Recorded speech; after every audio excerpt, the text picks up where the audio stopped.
Bienvenue sur Faminimaliste, le podcast qui parle minimalisme en famille. Je m'appelle Hélène, j'ai 42 ans et je suis la maman de 3 minimalistes de 10, 12 et 14 ans. Après des débuts familiaux en Bretagne, nous avons fait un détour de 7 ans vers la Nouvelle-Zélande avant de poser nos valises en Suisse où nous habitons actuellement et où j'exerce le métier de professionnel du tri et de l'organisation. Nous sommes minimalistes depuis quelques années maintenant et dans ce podcast, en solo ou en duo, je partage avec vous trucs, astuces, méthodes et expériences sur une vie débarrassée du superflu et concentrée sur l'essentiel. J'essaye d'alterner les épisodes un peu plus philosophiques sur la théorie du minimalisme et les grandes idées qui s'y attachent, avec des épisodes beaucoup plus pratiques sur comment mettre en place des techniques et des méthodes pour arriver à une vie minimaliste. Et cela même si on est une famille nombreuse. Dans l'épisode d'aujourd'hui, je vais vous parler des objets que l'on garde au cas où. Les maisons de mes clients en débordent. Combien d'équipements de sport, de matériel de bricolage ou de vaisselle et d'électroménager en plus gardons-nous juste au cas où? Dans la première partie de l'épisode, je parlerai du pourquoi. Pourquoi gardons-nous tous ces objets au cas où? Ensuite, nous verrons en quoi cela pose problème de garder tous ces objets. Dans une troisième partie, je démontrerai ce mythe du au cas où qui veut que c'est quand on s'est séparé d'un objet qu'on se rend compte qu'on en avait besoin. Et enfin, dans la dernière partie, je partage avec vous la méthode, comment faire pour se débarrasser de tous ces objets. Allez, c'est parti pour l'épisode du jour. Avant de rentrer dans le vif du sujet, sachez que j'ai bien travaillé pour vous cette semaine. J'ai créé une fiche pédagogique qui accompagne cet épisode, dans laquelle vous retrouverez le résumé de cet épisode, ainsi que des pistes de réflexion et des exercices pratiques pour mettre en place ce que je vais évoquer dans une minute. J'espère que ça vous plaira, le lien est en description. Si vous me suivez sur les réseaux sociaux depuis un petit moment, vous aurez vite compris que les objets au cas où sont ma bête noire, et ce pour 2 raisons. La première est professionnelle. Les maisons de mes clients débordent d'objets au cas où. C'est souvent la raison numéro 1 pour laquelle leur maison est encombrée, c'est qu'ils gardent tout au cas où. Et si les raisons divergent sur pourquoi garder toutes ces choses, la logique derrière est toujours la même. La deuxième raison est un petit peu plus personnelle.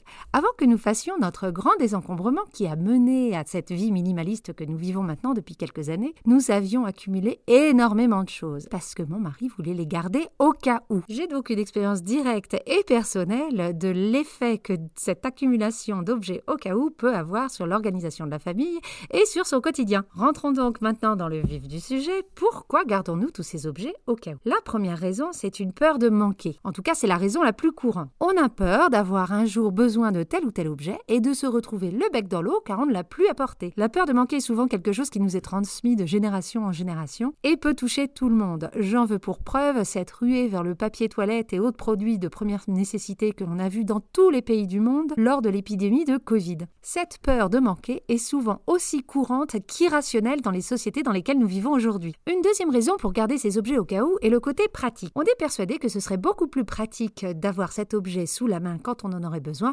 plutôt que de trouver une alternative. Mais devrait-on garder quelque chose juste parce que c'est pratique? Ça, c'est une autre question à laquelle je tenterai de répondre tout à l'heure. Sans vouloir vous spoiler, je pense que vous connaissez un petit peu la réponse déjà. Un autre au cas où assez classique, c'est le « je garde ça au cas où ça prenne de la valeur plus tard ». Ce n'est pas tellement la peur de manquer au terme de manquer de quelque chose, mais c'est plutôt la peur d'une occasion manquée, de se dire qu'on avait un trésor dans les mains et qu'en s'en débarrassant, on lui a tourné le dos et donc tourné le dos à une fortune potentielle. Alors en ce qui concerne cet argument, je ne vais pas attendre la prochaine partie de l'épisode pour en parler. Non, il y a très très peu de chances que ce que vous avez dans les mains prenne de la valeur à l'avenir. Je ne dis pas jamais, mais je dis rarement. Dans tous les désencombrements que j'ai pu faire chez des clients, je n'ai jamais trouvé de trésor. Et garder un objet qui prend de la place, qui nous demande du temps, de l'énergie pour s'en occuper, vaut-il vraiment l'argent que l'on pourrait peut-être récupérer dans quelques années? Et puis ça vaudra de l'argent plus tard. Mais quand plus tard? À force d'attendre, de toute façon, on ne vend jamais et ces objets-là finiront aux bonnes œuvres ou alors en déchetterie. Alors vraiment, pourquoi attendre? Et enfin, une des dernières raisons pour lesquelles les gens gardent des choses au cas où, quand je dis les gens, je me mets bien sûr dedans, c'est parce que des fois, certains objets symbolisent la personne que l'on aimerait être dans l'idéal. Je ne vais plus à la gym 5 fois par semaine depuis que j'ai des enfants, mais on ne sait jamais, au cas où j'y retourne. Bon, je vais regarder 5 tenues de sport en trop. Un jour, je reprendrai peut-être mes études, donc je vais garder tous mes cours de la fac. On ne sait jamais, au cas où ils me soient utiles un jour. Et ces guides sur des pays que je voulais visiter mais que je n'ai pas pu, je vais les garder, on ne sait jamais, je serai peut-être un voyageur dans le futur. Quelque part, se débarrasser de ces objets, c'est un petit peu se débarrasser de l'espoir que l'on a de redevenir cette personne ou de devenir cette personne que l'on a envie d'être. Ah, si l'on pouvait s'aimer tel que l'on est, se satisfaire de ce que l'on a, c'est sûr que nos maisons déborderaient beaucoup moins. Bon, tout ça pour vous dire qu'il y a beaucoup de raisons pour lesquelles on garde les objets au cas où. Et si ces raisons sont diverses, elles ont un point commun, c'est qu'elles cachent souvent autre chose. Des choses comme par exemple la difficulté à prendre des décisions. Lorsque je confronte mes clients sur les raisons qui font qu'ils gardent cet objet-là, lorsqu'ils me répondent au cas où, je leur demande souvent au cas où quoi. Et là, 2 fois sur 3, ils n'ont pas vraiment de réponse. Ils n'y ont tout simplement pas pensé, ils répondent au cas où parce qu'ils sont incapables de prendre une décision sur tel ou tel objet. Est-ce qu'ils doivent le garder ou non? Et c'est cette difficulté à prendre des décisions qui mène souvent à un encombrement. Donc si vous voulez vous décharger de plus de choses possibles dans votre maison, si vous voulez adopter ce mode de vie minimaliste, travaillez sur votre prise de décision. J'ai fait un épisode, l'épisode 4, je crois, sur le minimalisme, c'est savoir choisir. Je vous recommande d'aller l'écouter si vous avez des petits problèmes de ce côté-là. Alors quand je dis que les gens ont du mal à prendre des décisions, c'est souvent qu'ils ont peur de prendre la mauvaise décision. Et ça, souvent, ça révèle un petit peu autre chose derrière. On garde ces choses-là au cas où, parce que si la chose arrive et que l'on n'a pas l'objet qu'il nous faut pour affronter cette situation, qu'est-ce qui va se passer? Il va forcément se passer quelque chose de négatif.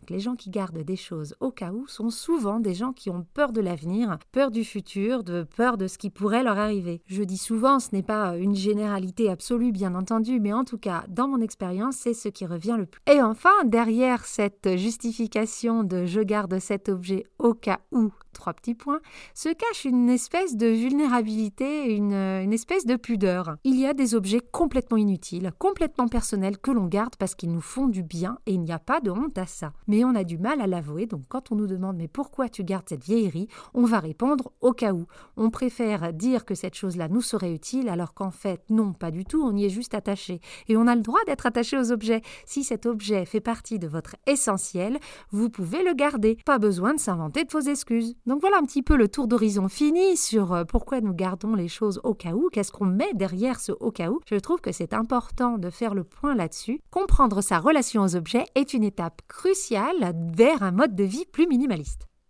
Abordons maintenant la deuxième partie, mais en quoi cela peut déranger? Quel est le problème si on garde des choses au cas où? Des fois, le fameux au cas où arrive et on est bien content de les avoir, ces objets. Alors oui, ça, je ne vais pas vous l'enlever, c'est vrai. Le problème surgit lorsque cette réponse devient automatique, lorsque cela devient notre mode de fonctionnement. Pourquoi je garde ça? Au cas où. C'est là que les choses finissent par s'accumuler et qu'on s'éloigne de plus en plus de ce mode de vie minimaliste. Le souci, c'est que l'on ne voit aussi les choses qu'à court terme. Oui, c'est plus pratique d'avoir un Karcher sous la main lorsque l'on arrive avec des vélos complètement crottés après une sortie en VTT, mais si on n'en fait pas du VTT ou on n'en fait plus, qu'est-ce qui est le plus pratique? Décrotter un vélo dont on ne se servira pas ou devoir pousser ce Karcher qui prend de la place? Et qui dit prendre la place, ça dit prendre la place de quelque chose qui serait peut-être plus utile. Sans compter la culpabilité que l'on a à chaque fois que l'on descend et que l'on voit ce Karcher qui est là et qui ne fait rien, ce petit rappel que l'on a dépensé pas mal d'argent pour quelque chose qui, au final, ne servira pas. Alors oui, on se ment, on se dit « mais si, au cas où je refasse du vélo ». Les objets ne sont pas neutres et ils nous envoient un message. Si vous avez acheté un bateau il y a quelques années et qu'il est dans votre jardin et que vous le gardez au cas où vous auriez à nouveau du temps pour pouvoir vous en servir, vous vous mentez non seulement à vous-même, mais en plus, à chaque fois que vous le voyez, ce fichu bateau dans le jardin, non seulement vous pouvez vous sentir coupable en le voyant, mais aussi nostalgique, ou alors il peut même vous rappeler toutes ces disputes que vous avez eues avec votre conjoint ou conjointe à propos de cet achat. On pense souvent au coût de remplacement d'un objet si on devait s'en séparer et qu'on en aurait besoin à nouveau, mais ne jamais oublier qu'il y a un coût caché à tous les objets qui sont dans notre maison. J'en ferai un épisode de podcast dédié ces prochaines semaines. Je pars toujours du principe qu'il vaut mieux privilégier le bien-être du présent plutôt que le confort dans une situation qui risque de ne même pas arriver. Ne pas se confronter à certains au cas où, comme par exemple la peur de manquer, nous maintient dans l'idée que le pire reste à venir. Alors oui, je sais que l'avenir n'est pas forcément très brillant si on écoute les news tous les jours comme moi, et le but n'est pas de vivre dans un optimisme béat à toute épreuve, mais je ne pense pas qu'il soit aussi très sain de vivre dans cette constante peur de manquer. Surtout que si on gratte un petit peu, elle est est souvent injustifiée. Il y a aussi des choses que l'on garde au cas où et qui font un petit peu, voire beaucoup de mal. Par exemple, garder les vêtements de notre deuxième enfant parce qu'on aimerait peut-être en avoir un troisième. Je donne cet exemple car c'est quelque chose d'assez courant chez les clients que je visite. Quand on a déjà un enfant, se pose vite la question du deuxième enfant, quand on a un deuxième, celle du troisième, etc. Et si souvent on garde des choses pour le prochain enfant à venir, là où ça peut poser problème, c'est si l'une des deux personnes dans le couple n'est pas vraiment sur la même longueur d'onde que nous. Ou alors si on a des problèmes de fertilité et que cet enfant désiré tarde à venir. Dans ces deux situations-là, garder des vêtements au cas où peut être douloureux. Ne jamais sous-estimer l'impact des objets sur notre mental.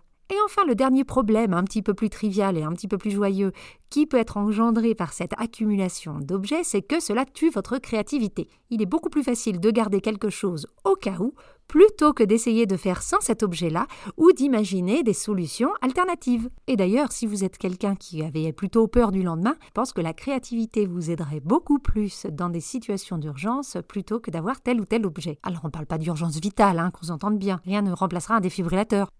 Avant de se lancer dans les solutions et la méthode pour se débarrasser de ces objets-là, j'aimerais parler du mythe du au cas où. Une chose que j'entends très souvent depuis que je me suis lancée dans le monde du désencombrement et du minimalisme, c'est le fameux « Ah mais oui, mais c'est quand on se débarrasse de quelque chose qu'on en a besoin généralement la semaine d'après ».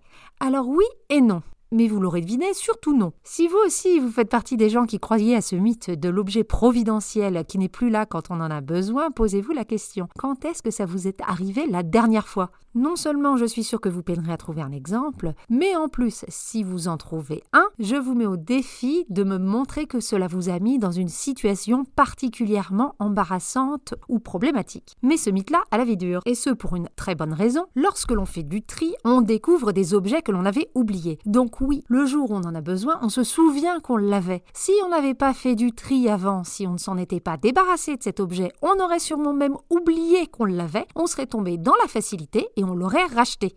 La deuxième raison, c'est qu'on se souvient de la fois où on avait eu besoin de ce sacré tournevis qu'on avait donné la semaine d'avant, mais on ne peut pas se souvenir de quelque chose qui ne s'est pas passé. Se souvenir d'un objet que l'on aurait donné et dont on n'a plus jamais eu besoin est beaucoup plus difficile à prouver. Si on mettait dans une balance d'un côté tout ce que l'on regrette d'avoir donné et de l'autre tout ce que l'on a bien fait de donner, devinez de quel côté la balance pencherait. Ce mythe de l'objet au cas où providentiel, c'est une histoire qu'on se raconte pour continuer à s'accrocher à de l'inutile. Commençons maintenant la quatrième et dernière partie de l'épisode. Comment faire pour se débarrasser de tous ces objets que l'on garde au cas où. En fait, la méthode est assez simple. Si vous avez déjà fait des évaluations de risque dans le domaine professionnel, vous devriez vous y retrouver. Elle consiste à se poser 2 questions et seulement 2 questions. Vous voyez, c'est pas très compliqué. La première, c'est au cas où. Oui, mais au cas où quoi ?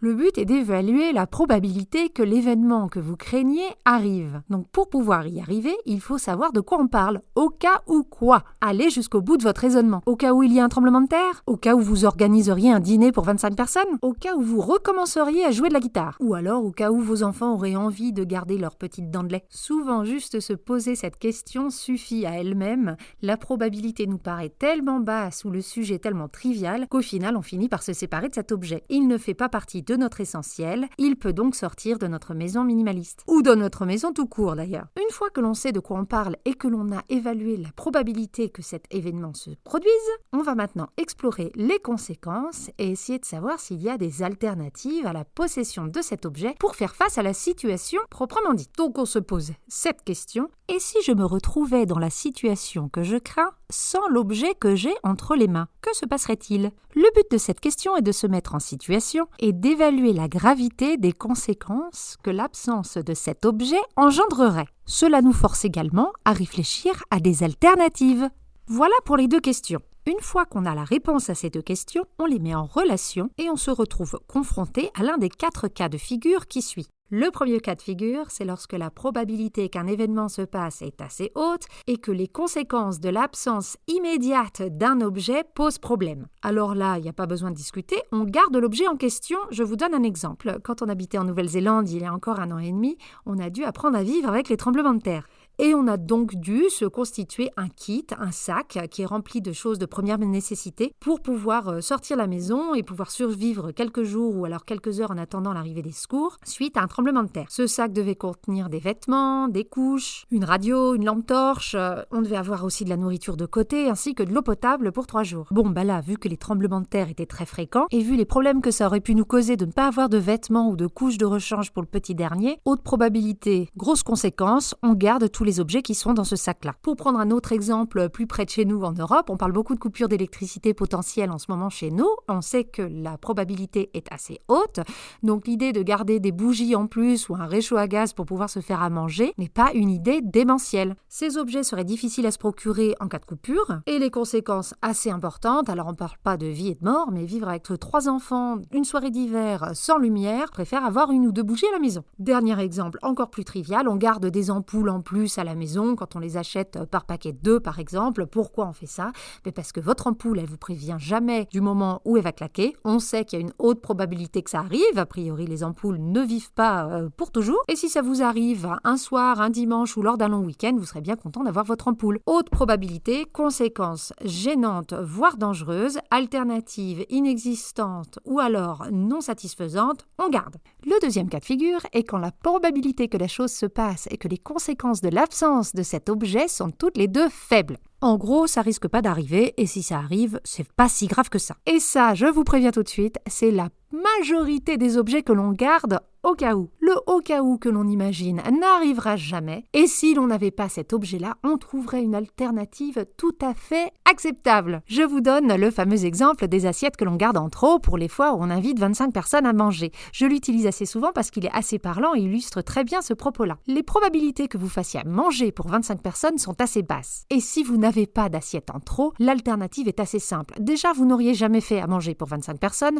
ou vous auriez fait appel à un traiteur et à ce moment-là, on peut louer la vaisselle qui va avec, ou bien vous invitez les gens l'été, vous faites un barbecue et vous auriez acheté des assiettes compostables. Donc pourquoi garder toutes ces choses-là, toutes ces assiettes en plus qui vous plombent votre cuisine au quotidien et vous prennent de la place, alors que votre probabilité d'inviter autant de personnes est assez faible et qu'il y aurait des alternatives tout à fait appropriées. Autre exemple classique, ce sont tous les câbles, par exemple Ethernet, que l'on a chez nous lorsque l'on se fait livrer une nouvelle box à la maison. Je prends cet exemple car mes clients en ont souvent beaucoup chez eux. On garde ce câble au cas où le Wi-Fi soit coupé et que l'on ait besoin de se connecter de manière urgente sur son ordinateur portable. Or, quand le Wi-Fi est coupé, ce n'est pas le câble Ethernet que l'on dégaine en premier, c'est notre téléphone. Ou bien on finit de faire ce qu'on devait faire de manière urgente sur notre téléphone, ou bien on utilise la 4G de notre téléphone pour se connecter avec notre ordinateur, ou bien on utilise son téléphone pour contacter son fournisseur pour régler ce problème de Wi-Fi le plus rapidement possible. Quoi qu'il arrive, on ne se sert jamais de ce câble Ethernet. La probabilité d'une coupure de Wi-Fi est assez basse, les conséquences sont faibles également, on se débarrasse de cet objet. Viennent ensuite 2 catégories qui sont un petit peu plus difficiles à évaluer, mais je vais vous donner quelques astuces. Il y a des au cas où qui risquent de ne jamais se passer. Par contre, si il se passait, les conséquences pourraient être assez graves. Par exemple, une crise d'allergie. Peut-être que l'un des membres de votre famille est très allergique à quelque chose, mais qui est peu commun dans votre environnement. Par contre, si vous tombez sur cette substance, la crise devient très grave. Là, il vous faut absolument votre médicament. Bien sûr, vous n'avez pas entendu ce podcast pour attendre de garder ce genre d'objet, mais il illustre très clairement la catégorie d'objets dont je veux parler. Sans aller dans des choses aussi extrêmes qu'une réaction allergique violente, si un objet tombe dans cette catégorie de faible probabilité d'occurrence mais de haute conséquence, à vous de vraiment réfléchir à votre zone de confort. Qu'est-ce qui vous apporte le plus de sérénité? De le garder ou bien d'avoir à le gérer au quotidien parce qu'il vous prend de la place ou de l'énergie. Et enfin, la dernière catégorie d'objets, c'est lorsque la probabilité d'occurrence de l'événement est assez haute, mais que les conséquences sont assez faibles ou en tout cas qu'on a des alternatives satisfaisantes. En gros, ça risque d'arriver, mais on arriverait à gérer ou à faire autrement si on n'avait pas cet objet dans notre possession. Oui, je risque d'avoir besoin d'une perceuse à un moment donné ces 2 ou 3 prochaines années chez moi. Je ne fais pas de grands travaux, mais il y a bien un moment où je vais devoir accrocher quelque chose à un mur.